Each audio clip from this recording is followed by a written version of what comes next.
ngayon mga farmers, turo ko sa inyo yung i-share ko lang sa inyo, bahagi ko sa inyo yung simpleng pamaraan sa paggamot ng mga aratay mga farmers, lalo na kapag dito tayo sa bukid.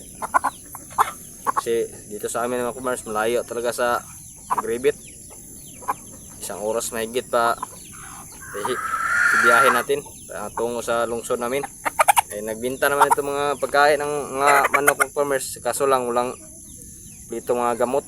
So ngayon, sa hindi pa nakakaalam dito mga farmers, ito ay sa sarili ko lang na experience ng farmers at nadami na rin ang kasubok nito sa pamamaraan ng pag-emergency paggamot ng mga aratay mga farmers.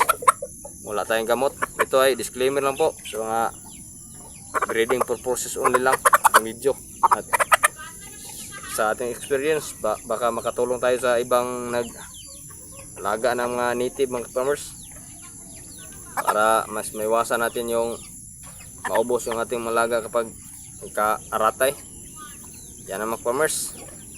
Ang mas maganda talaga mga farmers pag maglaga tayo ng native chicken gaya nito, naka-rinse, naka-net kung baga naka-net mga farmers, para pag may nagkasakit yung mga alaga natin, mas madali nating makikita. Kasi dati dito sa amin mga farmers, yung mga alaga namin, mga native, pinapakawalan lang namin sa mga paligid, kaya magkasakit di talaga namin makita agad. So ngayon, gumawa tayo ng paraan, gano'n tayong net dito para may magkasakit, makikita natin at maagapan natin agad mga farmers.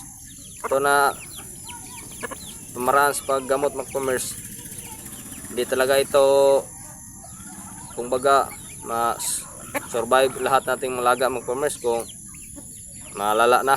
Kapag bago lang mga farmers, posible pang magamot natin at makasurvive pa, kasi subukan rin namin dito mga farmers, marami na yung nagka-aratay yung malaga namin dito, malapit maubos. Yan, ituro ko sa inyo mga farmers ang simpleng tips mga farmers paggamot ng aratay, kung anong mas magandang gawin. So sa amin mga farmers, mas kikita natin kung anong sintomas ng aratay mga farmers. Yung una, yung kanilang ulo nakadapo palagi sa lupa mga farmers, at yung kanyang pangalawa, yung kanyang puwit, lumalabas yung ipot, yung basa na parang tubig. At pangatlo, yung kanyang balahibo, mas madali matanggal pag ganito mo, nawakan mo mga farmers. Yan ang sintomas ng mga aratay. Yung sinong naka-experience ito, dito sa amin mga farmers, para mas madali magapan natin kapag yan ang makita natin sa malaga. Laging naka ganon sa lupa ang ulo, madaling matanggal yung balahibo. Yung ginagamit ng farmers, ito, tanggalin natin yung isang balahibo ng pakpak ng farmers, ay tutusok natin dito sa balat.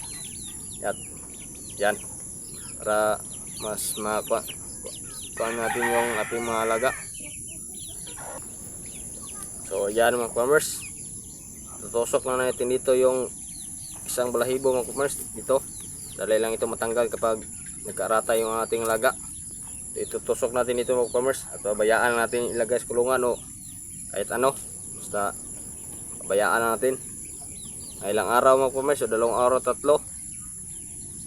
talaga makasurvive na yan mga farmers. Pero hindi lahat makasurvive mga farmers, kasi yung malala na, hindi na talaga kaya yan gamutin. So mas maganda pag lapit kayo sa Agribit, mabili lang kayo ng gamot para mas magapan talaga mga farmers. Pero ito, ituro ko sa ito, sa mga emergency gamutan, para magapan natin yung alaga to, hindi naman maubos. Sayang naman pag maubos mga farmers. At wala pang siguro nakagawa ng video nito mga farmers, ako pa. So ngayon i-share ko sa inyo para makatulong tayo sa mga baguhan, nag-umpisa ng mag-alaga ng mga native o kahit anong manok. Pwede ito mga farmers, itong ginagamit natin, ang gamot sa aratay. Ito lang mga farmers, tandaan natin.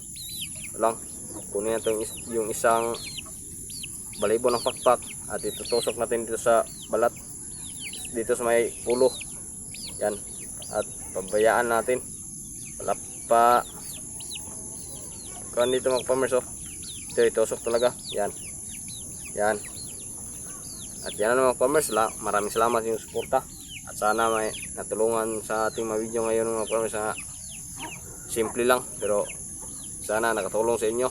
Pag-alaga ng native chicken at pag-bedinsin ng magamot ng aratay mga farmers. Subok na namin ito dito. At maraming salamat sa inyong suporta. At kung gusto niyo itong video, subscribe naman sa ating YouTube channel. At pag-comment kung may katanungan kayo. Masagot natin sa sunod natin mga video. At yan lang. Maraming salamat po.